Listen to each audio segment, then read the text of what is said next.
CHS Incorporated, friends, is the largest U.S. farming cooperative in America. And guess what they've done? They've agreed to form a venture with fertilizer producer CF Industries. CF Industries is a big outfit that's been in the business for a good long time. But what's interesting about this big cooperative, CHS, that's in North Dakota, they were planning a factory there to produce fertilizers. They scrapped it. CHS says they'll acquire a stake in a CF subsidiary for about $2.8 billion. That's several pickup loads of dollar bills, isn't it, friends? In any event, that supposedly will guarantee an annual supply of as much as 1.7 million tons of nitrogen-based fertilizer that they need in that part of the country. The two companies says that separately, it won't proceed with its proposed Spirit Wood plant. That is, CHS will not, saying the cost and other factors, including water, were major decisions that they made concerning not building that plant. So here we go, water, another issue, and guess what? I think it's just the tip of the iceberg is what water will be in the future. Top priority for people to save.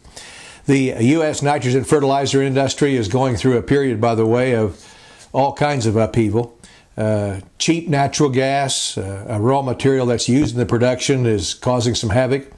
Deerfield, Illinois-based CF agreed to buy assets from OCI NV of the Netherlands.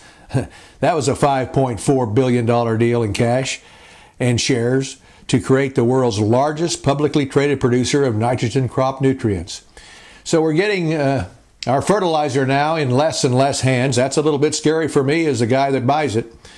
For CF, the deal with CHS should alleviate any antitrust concerns surrounding the transaction, they say. The tie-up announced is tantamount to creating another live competitor in the market space, just as though CHS had acquired a plant from somebody else. Well, you can believe all that you want to. CHS is owned by farmers, supposedly, and supplies food, crop nutrients, and animal feed. The Inver Grove Heights, Minnesota-based company also operates petroleum refineries and pipelines. It's a big organization. Those farmers have put together quite a deal. Oh, speaking of quite a deal, Cargill, big old meat company, isn't it, friends? Guess what they're doing? They're moving to fish. For the first time, the world is eating more fish from farms than from the open sea, spurring billions of dollars of takeovers as one of the largest food companies wants to cash in on that demand. Cargill, that's the latest buyer. It's the world's biggest grain trader and meat supplier, says now it's agreed to acquire Norwegian salmon feed business, EWOS, for $1.5 billion. They don't do anything in millions anymore. It's always billions. Isn't that amazing? Well, there isn't any doubt about it. Fish consumption is growing at a faster pace than beef, pork, and poultry. Well, one of the things about beef, though, we're eating everything that we produce. So when supplies increase here in the next couple of years, it's going to be interesting to see if all this continues to hold true.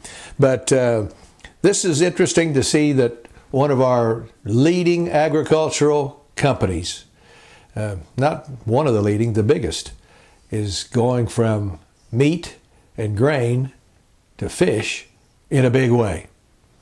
Tells us what's happening, doesn't it? See you on the next Steckline Report.